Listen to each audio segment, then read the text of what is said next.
Hi, this is Ian Wright, and just continuing this little mini-series about, as a kind of introduction to meditation. There are so many different forms of meditation, so many different practices, which can be about mindfulness, about being in the moment, being present, watching, observing, becoming the observer of your breath or the observer of your mind, to energetic practices where you move internal energy, like an internal alchemy. Some of the Taoist practices are that, to more sensory practices, using the senses in different ways. I personally like a lot of these different things and kind of tend to blend them. We will have to find our own way of doing this. The important thing is to do something. You know, some people, they like a mantra, to actually repeat a word or a phrase. I went on a meditation practice course with some Indian Hindu teachers, and was given a word, a mantra, and to repeat that.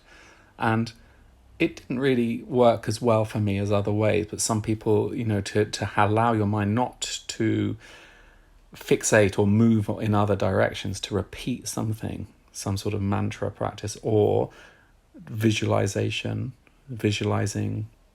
a lotus flower, or a candle, or keeping your eyes closed or open.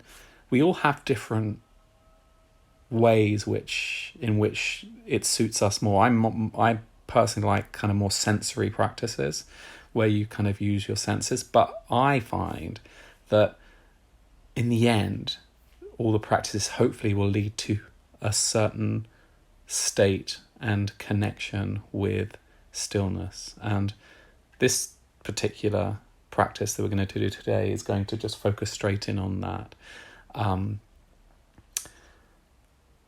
The point of this is, in some ways, the easiest way to do this, I think, is employing our attention, and it's all about where our attention lies, and projecting that actually outside us. So actually, often a lot of techniques are to do with projecting your attention internally, and this one is allowing our attention to be outside of us to some degree, and that, which means use of our senses. But in this particular case, it's using a feeling sense, a felt sense, a sense of sensing externally. And I'll show you how we do this as we do this.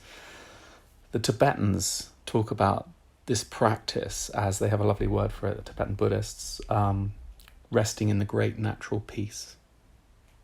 And I like the idea of resting, and that implies being held by it, being within it, but actually we're within it, but we are it. And so it is us. So in some ways we become that peace. So I think we should try this as a little bit of a practice to see if we can do this. It's something, once you can connect to it and establish a relationship to this stillness, it deepens, and you can find it, and you can access it increasingly more and more. And sometimes you can access it, after a while you can access it whenever you want, at will. And when you can do that, it's incredibly supportive, nurturing, restorative. But it takes a little time to be able to do that, and it just takes practice. Actually, that's the key point, practice. That's why it's called a practice, I suppose. So let's start. Just get yourself comfortable, sitting, on a chair with your feet on the ground, or if you want to, in a lotus, semi-lotus, or full lotus. My hips don't stretch to that. But you can do this lying down. The danger of lying down, of course, is you fall asleep, but maybe that's okay if you're tired as well. So whatever suits you. You can do it standing. You can do it being in nature.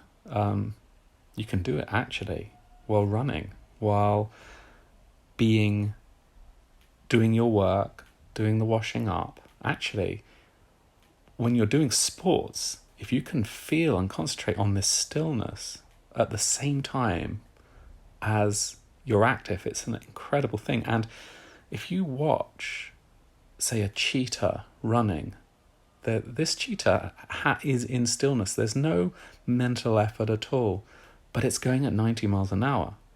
It's an incredible thing to watch. So this is what I suppose we can call dynamic stillness. And we'll come to those practices another time, but this is an introduction. So sit wherever or stand or whatever you want to do, and just attune yourself to something soft, something delicate, something quiet in your breathing.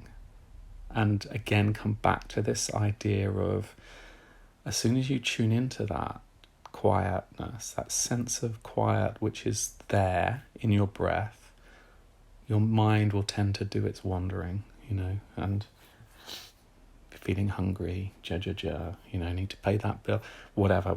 Let it come and go. Allow it, don't block it, never block. As soon as you start blocking thoughts and and judging them, you engage your mind even further and you get into a cycle of distress. And so accept everything, but bring your attention back to the softness in your breathing, the quietness that's there.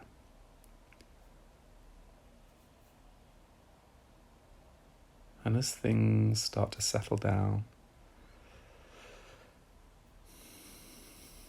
and when you breathe out, just let yourself relax. Each out breath, let yourself drop and relax and quiet. That's it.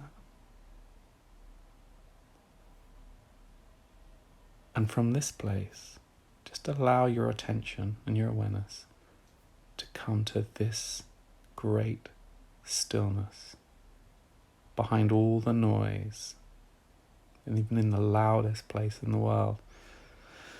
Behind that is this stillness. It's a feeling sense. There's a feeling quality of stillness, which once we're attuned to it, is always there. This stillness is behind everything, but it has a power. Stillness has this feeling of power, like a potential energy. And there's my printer making a noise. Behind that noise is the stillness.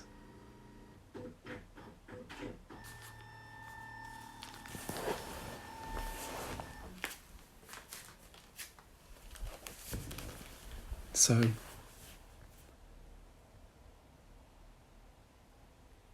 this stillness has a quality to it. Some people would talk about the kind of hum of the universe. It's this potential energy that's very strong.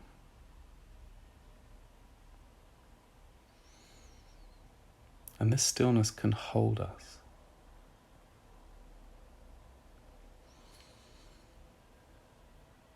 And as we attune to this stillness,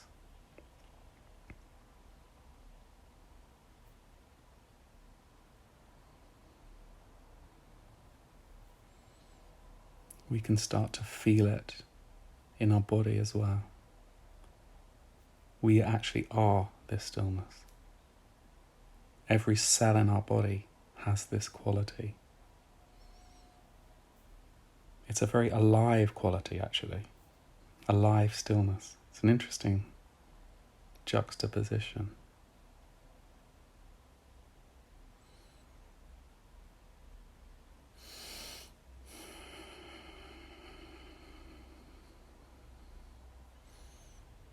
And this stillness is in the whole of the universe, or the multiverse. It's massive. And it was there before we were born. And it will be there after we die. And it's always there. But it's nurturing and supportive and deeply calming. And as we attune our feeling sense, our felt sense to this stillness, we start to develop a relationship to it.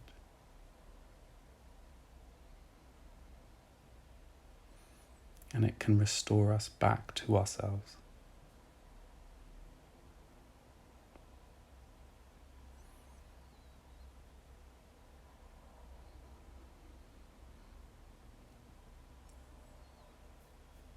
So just spend a few minutes every day attuning yourself to this stillness. Let it inform you. It's like coming back to the stillness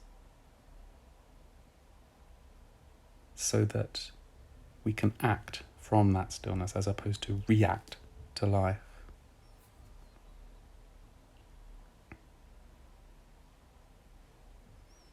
And you can do this. It can be the noisiest underground train. And if you just go behind that, this stillness,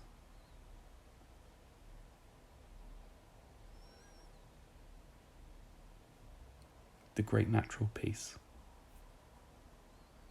Enjoy, and I wish you well.